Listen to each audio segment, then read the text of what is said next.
우리 교회가 붙들고 나아가야 되는 그러한 하나님의 말씀을 함께 살펴보고자 합니다.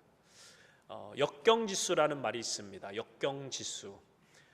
지능지수를 우리가 IQ라고 하죠. 저 사람 머리가 참 좋아 할 때 우리는 IQ가 높다라고 표현합니다. 감정지수를 EQ라고 합니다. 그런데 역경지수가 있다라는 거예요. 이것은 AQ인데요. Adversity Quotient라고 해서 인간이 삶에 찾아오는 수많은 위기와 역경에 굴하지 않고 냉철한 현실인식과 합리적인 판단으로 위기를 기회로 만들 수 있는 능력을 수치화한 것입니다. 그래서 이 역경지수라는 것을 만든 폴 스톨츠 박사가 다가오는 미래는 IQ 높은 사람도 아니고 EQ가 높은 사람도 아니라 이 AQ, 역경지수가 높은 사람들이 각광을 받고 성공하는 리더가 될 것이다 라고 주장합니다. 자, 그러면서 이 스톨츠 박사는 위기를 만난 사람들이 인생의 위기를 만날 때 각기 다른 반응을 나타낸다라고 해요. 위기 앞에서 사람들은 각기 다른 반응을 하게 되는데 이것을 세 종류로 나뉘었습니다. 첫 번째로는 인생의 문제가 만나면 그냥 도망치는 사람이 있다라는 거예요. 나 몰라라 하고 그냥 도망가는 사람. 그리고 두 번째 유형은 위기 앞에서 도망치지 않지만 그 문제 앞에 그냥 캠프를 치고 주저앉는 현상 유지형이 있다라는 것이죠. 보통 한 60%에서 70%의 사람들이 여기에 속한다고 합니다. 세 번째는 이 위기라는 산을 뛰어넘어 온 힘으로 정복해서 정말 위기를 기회로 만드는 사람들이 있다라는 것이죠. 그래서 어떤 사람들에게는 위기를 곧 기회라고 하고 위험한 기회 해서 위기, 위험한 기회, 위기라고 해석하기도 합니다. 우리 성도님들은 인생의 고난과 역경을 만나면 어떤 반응을 하고 계십니까? 오늘 우리가 본문으로 읽은 이 본문에 등장하는 야곱은 절체절명의 위기 상황을 맞고 있습니다. 하지만 결국 그가 맞닥뜨린 그 위기는 기회가 되어서 그가 회복하는 것을 경험케 됩니다. 물론 그렇다고 이 야곱이란 사람이 AQ가 높다거나 어떤 정복형 인간이기 때문만은 아닙니다. 그가 위기를 기회로 삼아 회복할 수 있었던 비결은 한 가지였어요. 결정적인 순간에 찾아오셔서 은혜를 베푸신 하나님 때문이었다라는 것이죠. 풍파많은 야곱의 일생 가운데서 굽이굽이 어려움들이 많았지만 친히 찾아오셔서 강권적으로 역사하시는 하나님의 은혜가 인생의 위기를 만난 야곱에게 기회가 되도록 이끈 것입니다. 이 창세기를 우리가 읽어보면 창세기 25장부터 50장까지 무려 이 창세기의 절반 정도에 이를 정도로 많은 분량이 바로 야곱의 이야기입니다. 야곱이 그만큼 위대하고 우리가 그를 통해서 본받을 만한 가치가 있기 때문이 결코 아닙니다. 야곱같이 허물 많고 부족함 투성이인 우리 인생들에게도 찾아오셔서 돌보시고 구원을 베푸시는 하나님의 은혜와 하나님의 사랑을 강조하기 위함입니다. 오늘 우리가 본문에서 바라보는 이 야곱의 가정에 큰 위기가 닥쳐옵니다. 바로 앞장인 창세기 34장에 보면 이 레아를 통해서 낳은 야곱의 외동딸이 있었는데요. 그 외동딸, 이 외동딸이고 사랑하는 레아를 통해서 낳은 딸이니 얼마나 이쁘고 끔찍했겠습니까? 오기야 금이야 귀하게 키웠겠죠. 그런데 그 외동딸 디나가 세겜이라는 지역에 놀러 나갔다가 끔찍한 일을 당하고 맙니다. 하몰의 아들이며 추장이었던 세겜이 디나를 보고 마음이 끌린다고 그녀를 겁탈한 거예요. 그래놓고 다짜고짜 결혼하자라고 요구를 합니다.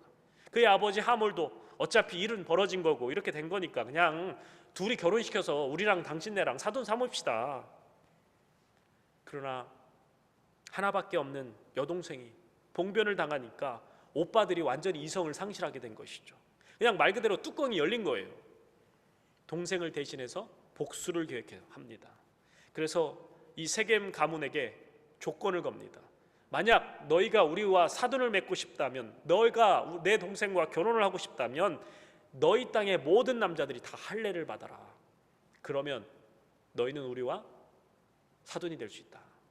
너가 우리 동생과 결혼할 수 있다. 그렇게 안심시켜 놓고 세겜 모든 남자들이 할례를 받아 거동이 불편한 그 틈을 타서 기습 공격을 한 것이죠. 성을 다 공격한 거예요. 그래서 모든 남자들을 다 몰살시켜 버렸습니다.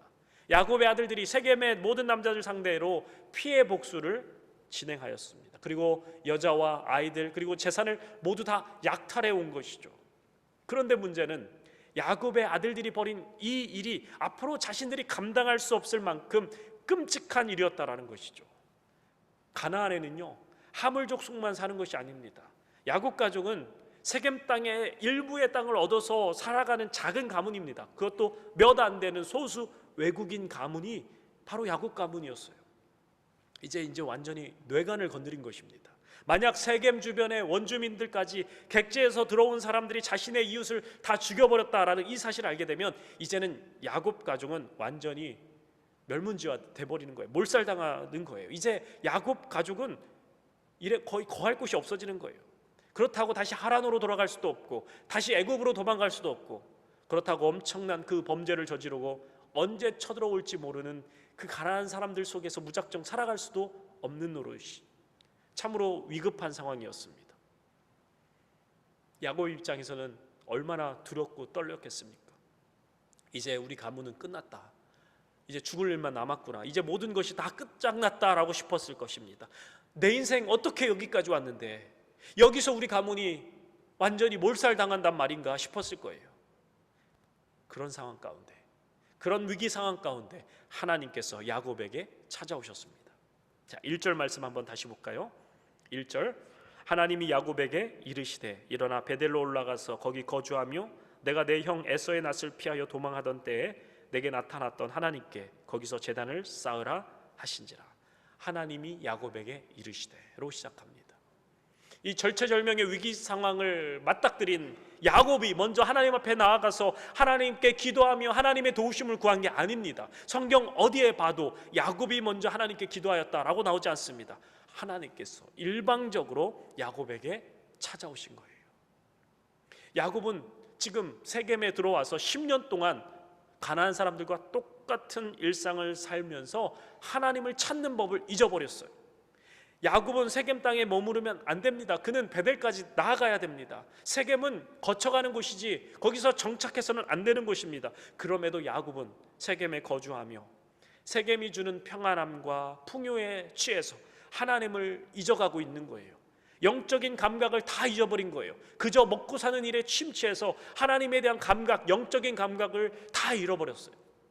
우리식으로 표현하자면 이 세겜이라는 곳은 학군이 좋아서 자녀들 키우기 참 좋은 곳, 사업이 잘 돼서 뭘 해도 벌어먹고 살기가 풍요로운 곳입니다. 그곳이 너무 살기가 좋아서 하나님을 찾는 영적 감각이 둔감해진 거예요. 이 야곱은 세겜에서 하나님의 백성으로 그 정체성 다 잊어버리고 소명감도 잊어버리고 그냥 세상이 주는 안락과 풍요에 젖어 하루하루 그저 그렇게 살아간 거예요. 그런 편안함이 이제 위기를 갖게 한 것입니다.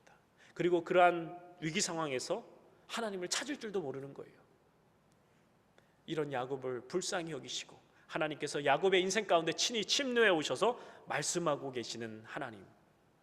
근데 이렇게 친히 찾아오시는 하나님, 이번이 처음이 아니었어요. 과거 야곱이 에서 형을 속여서 그를 피해 도망갈 때 베델이라는 곳에서 하룻밤 머물며 지내야 했습니다.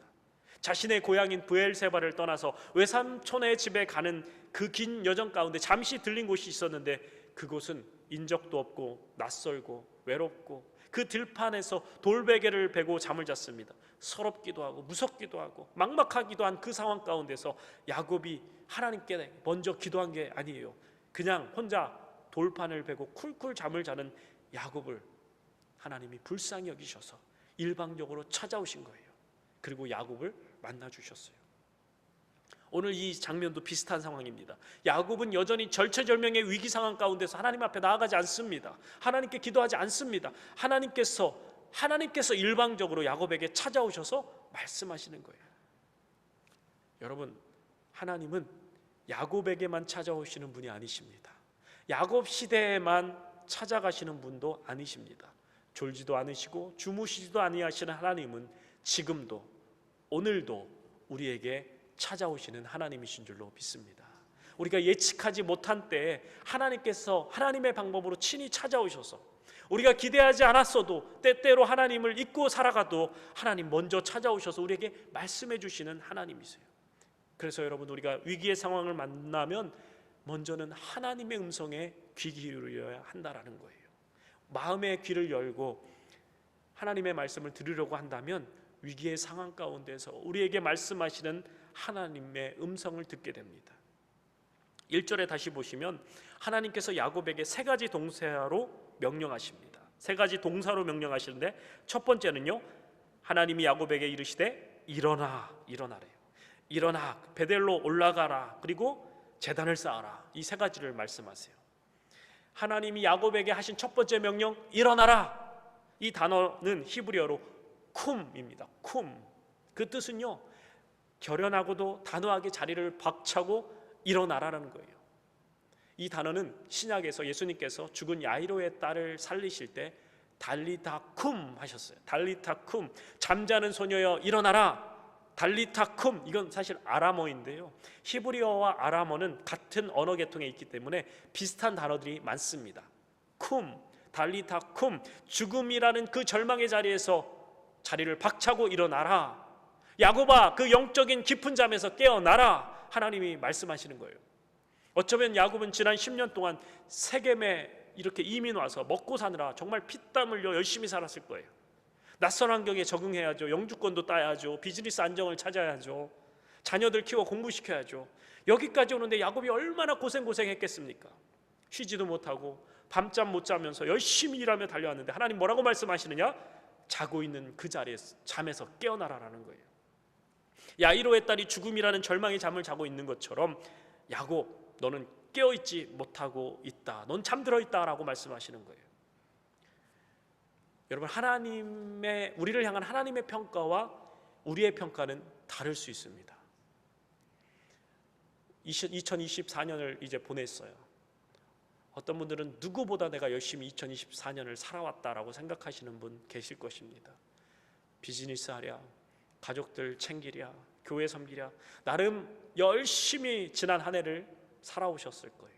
아니, 지난 한 해뿐만 아니라 미국에 도착한 그날부터 지금까지 고생 죽도록 여기까지 최선을 다해 살아왔는데 하나님은 그 열심을 보시는 게 아니다라는 거예요. 정말 하나님의 뜻대로, 하나님의 부르심대로 살아왔는지 물어보고 계시는 거예요. 내가 열심히 살아왔어도 하나님의 부르심의 소명을 잊고 세상이 주는 그 풍요로움에 젖어서 세상과 똑같이 살아가고 있다면 쿰, 깨어나라 라고 말씀하시는 거예요.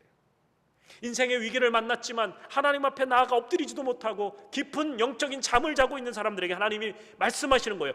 쿰, 깨어나라, 일어나라.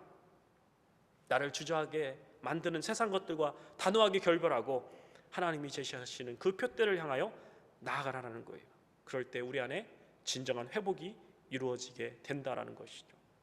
두 번째 동사는요, 베델로 올라가라. 베델로 올라가라. 이 말은 베델에서 만났던 그 하나님을 기억하라는 거예요. 야곱에게 있어서 베델은 에서의 낯을 피하여 도망하다가 하나님을 처음 만난 그곳입니다. 야곱의 인생에서 어쩌면 가장 비참하고 가장 무력했던 그 시절, 형 에서의 낯을 피해서 형에게 쫓겨서 내가 죽을까 봐 도망치면서 갈 곳 없어서 절망과 두려움 가운데 있었던 그곳에서 야곱은 어쩌면 그 베델의 기억을 떠올리고 싶지 않았을 만큼 아픈 상처가 비참한 장소였을지도 모릅니다. 하지만 동시에 그 베델은 은혜의 장소가 되는 거예요. 이야기로만 듣던 할아버지의 하나님, 아버지의 하나님, 그 동화 속의 이야기만 같던 그 하나님이 아브라함의 하나님, 이삭의 하나님을 이제 야곱의 하나님이 되는 그 극적인 하나님과의 만남이 있었던 곳이었기 때문입니다. 우리 창세기 28장 13절로 한번 가볼까요? 창세기 28장 자 13절에서 15절 같이 한번 읽어보겠습니다. 시작. 또 본즉 여호와께서 그 위에 서서 이르시되 나는 여호와니 너의 조부 아브라함의 하나님이요 이삭의 하나님이라. 내가 누워 있는 땅을 내가 너와 내 자손에게 주리니 내 자손이 땅의 티끌같이 되어 내가 서쪽과 동쪽과 북쪽과 남쪽으로 퍼져나갈지며 땅의 모든 족속이 너와 내 자손으로 말미암아 복을 받으리라. 내가 너와 함께 있어 내가 어디로 가든지 너를 지키며 너를 이끌어 이 땅으로 돌아오게 할지라. 내가 내게 허락한 것을 다 이루기까지 너를 떠나지 아니하리라 하신지라. 야곱은 할아버지 하나님, 아버지 하나님이라는 그 말씀만 들었을 때도 매우 안심이 되었을 거예요. 그런데 그 하나님이 자신에게 누워있는 그 땅을 너와 너의 자손에게 주고 너를 떠나지 않으며 너를 지켜주고 너를 보호해주며 너에게 큰 복을 주겠다, 이렇게 하나님이 약속하신 거예요. 지금 야곱은요, 빈털터리 같은 갈 곳도 없는 그런 아무것도 없는 그러한 자신에게 하나님이 직접 찾아오셔서 이런 어마어마한 말씀을 주신 거예요. 이 축복의 말씀을 주신 거예요. 그때 야곱은 아주 큰 충격을 받았을 것입니다. 그리고 그 자리에서 벌떡 일어나 돌베개를 세우고 기름을 붓고 하나님께 소원을 합니다. 하나님, 평생에 하나님은 저의 하나님이 되실 것입니다. 이곳을 하나님의 집으로 삼겠습니다. 그리고 현재는 제가 빈손이지만 하나님이 주시는 모든 것을 하나님께 11조로 드리겠습니다. 그런 점에서 이 베델이라는 곳, 베델은 하나님과 야곱의 관계가 시작된 곳입니다. 하나님은 야곱에게 찾아오셔서 그 30년 전 그때의 그 사건을 기억해내게 하시는 거예요. 그러면서 처음부터 다시 시작해라, 원점에서 다시 출발하자라는 거예요. 야곱은 자신이 서원했던 그런 내용 다 잊어버리고 지금까지 그냥 제멋대로 살아왔어요. 그러나 하나님은 한 번도 야곱과 맺은 언약을 잊지 않고 계셨다라는 거예요. 신실하게 하나님은 그 약속을 그대로 지켜오셨습니다. 야곱을 돌보시고 지키시고 위기의 상황 가운데 친히 찾아오셔서 회복을 주시는 그 말씀, 여러분에게도 하나님을 처음 만났던 영적인 추억의 시간이 있지 않습니까? 영적인 추억의 장소가 있지 않습니까? 어떤 분들은 인생의 고난 가운데 좌절하다가 하나님과 단판을 짓겠다고 금식하며 기도하다가 하나님을 만나서 코꾸라지고 눈물 콧물 다 쏟으신 경험이 있으신 분들이 있을 거예요. 어떤 분들은 하나님과 전혀 상관없이 내 인생을 그냥 살아가다가 어느 순간 침노에 오시는 그 하나님의 은혜에 항복해서 하나님을 경험한 나만의 베델이 있을 거예요. 주님을 처음 만났던 그 첫사랑, 그때를 기억하라라는 거예요. 처음 주님을 만났던 그 순수한 신앙의 모습으로, 순수한 신앙의 초심으로 돌아가서 하나님과의 관계를 회복하라라는 거예요. 하나님, 내 인생을 여기까지 어떻게 인도하셨는가? 하나님의 영광, 하나님의 임재, 하나님의 돌보심을 기억하라. 우리는 한 해를 마무리하고 이제 새해를 맞이했습니다. 2025년 새해에 대한 설레임도 있지만 아직 가보지 않은 길이기에 또 여러 가지 뉴스와 또 올 한 해를 예측하는 이야기를 들어보면 두려움도 있는 것이 사실입니다. 하지만 우리는 베델을 기억해야 된다는 것이죠. 나에게 찾아오셨고 나를 만나주셨고 나를 지금까지 인도하신 그 에베네셀의 하나님, 그 하나님의 은혜라면 앞으로도 그 하나님이 나의 삶을 지키시고 인도해 주실 것이다. 베델을 기억하셔야 됩니다. 새해에 하나님을 제대로 만나는 베델을 경험하시길 예수님의 이름으로 축원합니다. 세 번째 명령은요, 거기서 제단을 쌓아라 말씀하시는 거예요. 제단을 쌓아라. 사실 1절 전체의 본동사는 바로 이 쌓으라예요. 야곱이 그 자리에서 일어나야 되는 이유도, 그리고 베델로 올라가야 되는 이유도 바로 다 제단을 쌓기 위함입니다. 제단을 쌓으라는 말씀은 곧 예배를 회복하라라는 거예요. 야곱은 지금 예배가 허물어져 있었습니다. 야곱은 지금 재앙을 만나서 인생의 위기를 맞닥뜨리게 된 이유에 대해서 하나님은 너희 예배가 무너졌기 때문이다 라고 말씀하시는 거예요. 여러분, 예배는요 성도의 삶의 중심축입니다.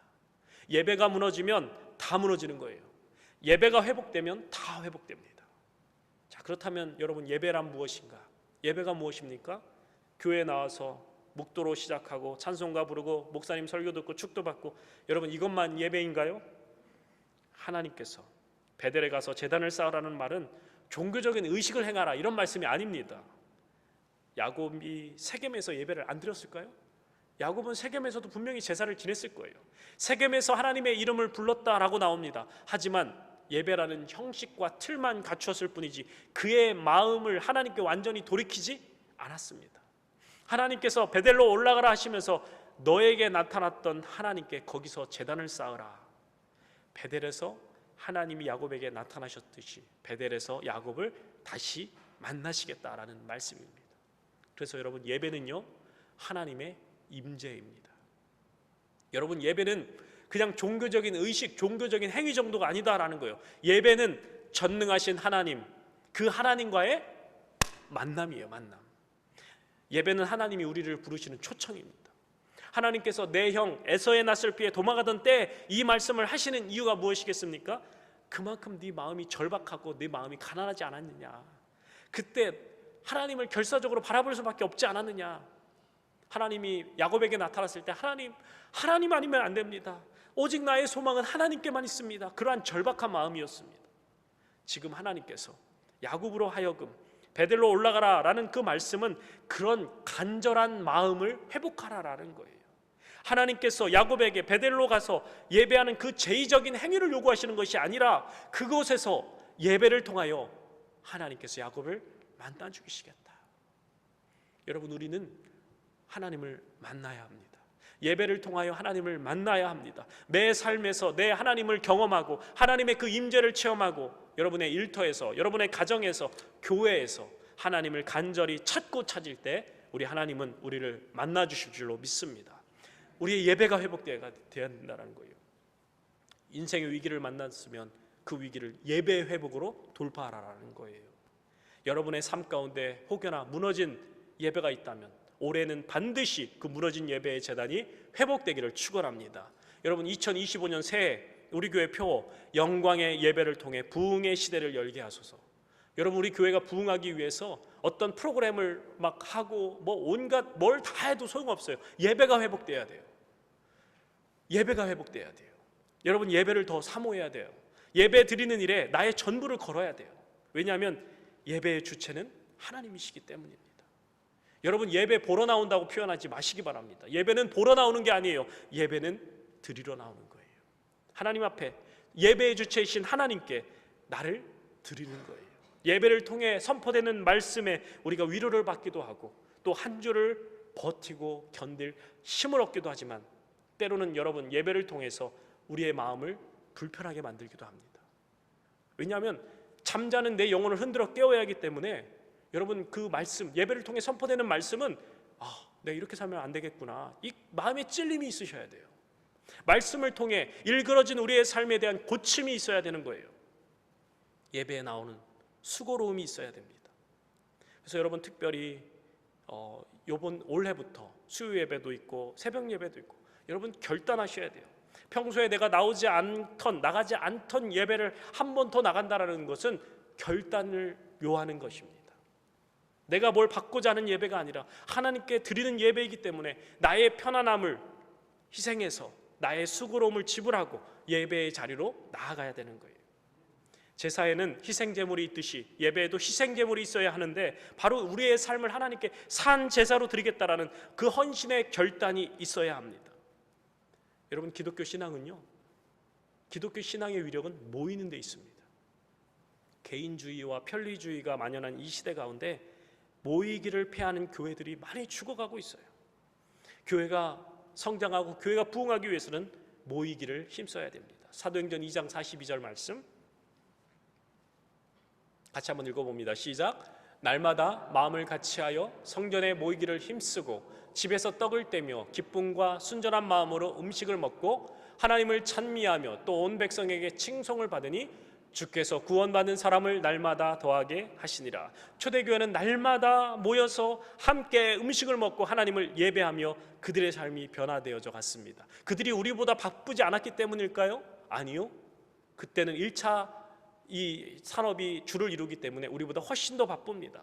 몸이 고납니다. 그러나 그들은 날마다 함께 모여서 예배하고 음식을 먹으며 그들의 삶이 변화되었습니다. 그럴 때 어떤 일이 벌어졌습니까? 주께서 구원받는 사람들을 날마다 더하게 하시니라. 여러분, 마지막 때가 되면 어떤 일이 벌어질까요? 히브리서 10장 25절 말씀 같이 한번 읽어봅니다. 시작.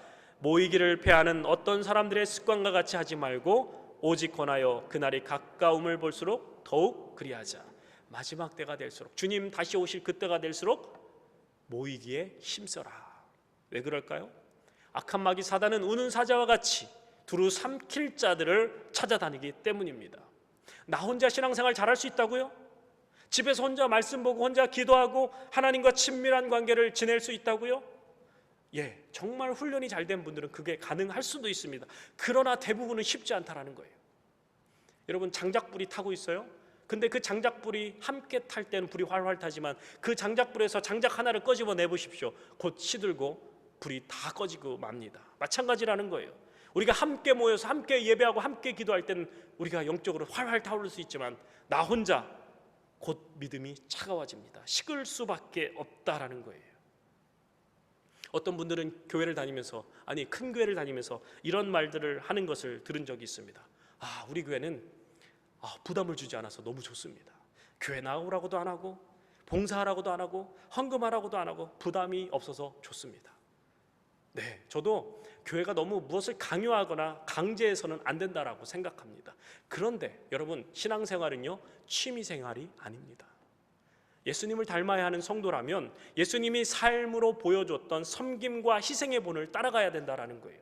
대가 지불 없이는 얻어지는 것이 없습니다. 신앙도 마찬가지예요. 우리의 신앙이 자라가기 위해서는 대가 지불이 필요합니다. 섬김이 있어야 되고 때로는 희생이 있어야 됩니다. 나의 시간을 하나님께 드려야 됩니다. 나의 에너지를 하나님께 드려야 됩니다. 물질을 드려야 됩니다. 내 입맛에 맞게 그저 편하게. 이게 무슨 신앙생활입니까? 취미생활이죠. 저는 여러분 2025년 신년 주일 예배를 통해 여러분 도전하고 싶습니다. 정말 사정이 여의치 못하신 분들은 어쩔 수 없고요. 그러지 않으시다면 이전까지 주일 예배 한 번 출석하신 분들 결단하십시오. 나는 새해부터 수요 예배를 드리겠다.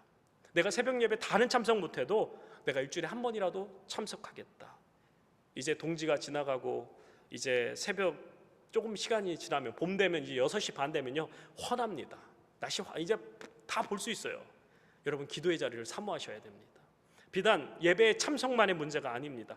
여러분 새해가 되었으니 결단하셔야 돼요. 내가 말씀을 매일 한 장이라도 읽겠다. 기도 시간을 가져야겠다. 헌금 생활 제대로 해야겠다. 여러분 헌금도요 얼마 헌금해야 되는지 제가 알려드릴게요. 헌금은요 부담스러울 만큼 하는 게 헌금이에요. 그러지 않으면 헌금이 아니에요. 여러분 부담 없이 신앙생활하지 마시기 바랍니다. 부담을 가지셔야 신앙생활이에요. 부담 없이 하는 것은 취미생활입니다. 아니요, 어떤 분들은 취미생활도 되게 부담 갖고 하시는 분들도 있어요. 그런데 어디 만군의 여호와 하나님을 섬기는데 부담 없이 적당히 하십니까? 제가 목회 스타일을 예전에는 이런 생각을 했었어요. 성도님들을 좀 편하게 해드리자. 그런데 제가 이렇게 공부할 때, 학교 공부할 때 2가지 부류의 교수님이 있으셨어요. 어떤 분은 그냥 툭 하면은 휴강 그리고 그냥 페이퍼 대충 써내도 다 A+ 주시는 거예요. 그리고 수업하다가 수업 3시간짜리 수업인데 자기가 조금 졸리고 학생들이 졸리면 그냥 오늘 수업 여기서 끝 하고 다 나가라고요. 그럼 학생들이 너무 좋아요. 저도 그 교수님 너무 좋았어요. 그런데 마지막 기말에 교수 평가는 절대 좋은 평가를 줄 수 없더라고요. 얻어진 게 하나도 없기 때문에. 근데 어떤 교수님은 정말 너무 사람을 닥달해요. 매일 퀴즈 보고 매일 시험 보고 매주마다 페이퍼 쓰라고 하고 그 교수님 수업 쫓아가더라고 막 입에서 막 진짜 이를 악물고 막 때로는 막 저 교수님 막 욕하고. 그런데 그 학기가 다 끝났을 때는 내가 그만큼 성장했더라고요. 그 교수님의 그 어렵게 나를 힘들게 했던 그것이 결국은 나에게 근육이 되어 있더라는 거예요. 결국 여러분 성도의 성장은 때로는 적절히 부담도 주고 때로는 적절히 강요도 하고 때로는 공갈 협박도 하면서 이 못된 목사가 되어야 성도들이 성장하겠다. 그래서 여러분 편하게 신앙생활 하시려면 편한 교회 찾아가세요. 저는 그럴 생각이 없습니다. 여러분들을 적절히 푸시도 하고 신앙생활 그런 식으로 하지 마시라고, 똑바로 하시라고 제가 그렇게 할 겁니다. 결국 성도를 성장시키기 위해서, 바른 목회를 하기 위해서, 편의주의가 만연한 이 시대 가운데 정말 우리는 예배의 본질을 붙잡고 온전히 예배로 하나님께 드리는 거룩한 예배자들 다 되시길 예수님의 이름으로 축원합니다. 여러분 김환영 시인이 울꽃이라는 시를 쓴 적이 있습니다. 한번 보실까요? 할머니 어디 가요? 예배당 간다. 근데 왜 울면서 가요? 울려고 간다. 왜 예배당 가서 울어요? 울 데가 없다. 이게 끝입니다. 아주 유명한 시예요. 아주 짧은 시죠. 예배당 왜 간다고요? 울러 간대요. 예배당은 우는 곳이에요. 하나님 앞에 울 수 있는 곳이 바로 예배당이에요. 울 데가 없을 때 찾아가서 실컷 울고 마음을 정리할 수 있는 곳 바로 예배당이고, 교회입니다. 여러분, 이 세상은요, 내가 울 곳이 없어요. 힘들수록 예배당에 나와서 하나님을 바라보게 되시기를 바랍니다. 서러울 때, 힘들 때 교회에 나와서 여러분 눈물 흘리며 하나님을 찾으십시오. 하나님 앞에 나 울부짖으며 하나님을 예배하십시오. 교회는 영혼의 쉼터입니다. 마음 놓고 목 놓아 울 곳이 있는 사람이 행복한 사람이에요. 하나님 앞에 진정으로 예배하는 자가 참된 행복자인 줄로 믿습니다. 예배자는 하나님 앞에서 울 수 있는 인생이기 때문에 성전에서 하나님을 향해 부르짖는 인생이기 때문입니다. 여러분, 주님이 찾으시는 그 한 예배자가 되시기를 축원합니다. 하나님, 우리 예배의 주체가 되어야 하는 것이죠. 하나님, 우리의 예배를 받으실 수도 있고 우리 예배를 받지 않으실 수도 있습니다. 저는 우리 교회에서 드려지는 모든 예배가 하나님이 받으시는 거룩한 온전한 예배가 되기를 축복합니다. 그러려면 여러분 결단하셔야 돼요. 하나님 앞에 고백해야 돼요. 다윗이 고백한 것처럼 하나님, 다른 그 어떤 것 필요 없습니다. 오직 우리 주님만 예배하고 싶습니다. 다윗이 그렇게 예배했던 것처럼 하나님의 그 임재 앞에서 내가 목 놓아 울며 하나님을 전심으로 예배하고 싶습니다. 주님이 받으시는 예배자 바로 제가 되길 원합니다. 예전에는 하나님을 만나 하나님을 뜨겁게 예배했던 그 날이 있었어요. 하나님을 사랑했던, 주님을 위해 살겠다고 헌신하고 결단했던 그때가 있었어요. 근데 시간이 흘러가면서 그냥 일상에 지쳐서 어느덧 주님과 멀어지고 그냥 모든 게 다 무덤덤해지고 영적으로 메말라 있다면 여러분, 우리의 각자의 베델로 돌아가서 하나님과의 참된 교제가 회복되기를 축원합니다. 일어나라, 일어나십시오. 주님을 처음 만났던 그 자리, 그 베델로 올라가서 단을 쌓고 하나님을 예배하며 하나님을 온전히 만나는 그런 예배의 축복이 여러분에게 있게 되기를 축원합니다. 그래서 2025년은 하나님과 더욱더 친밀해지고 잃어버렸던 사명을 찾고 하나님의 부르심에 합당한 삶, 하나님 나라를 세상에 드러내는 거룩한 믿음의 사람들 되시길 예수님의 이름으로 축원합니다. 아멘. 기도하겠습니다. 하나님,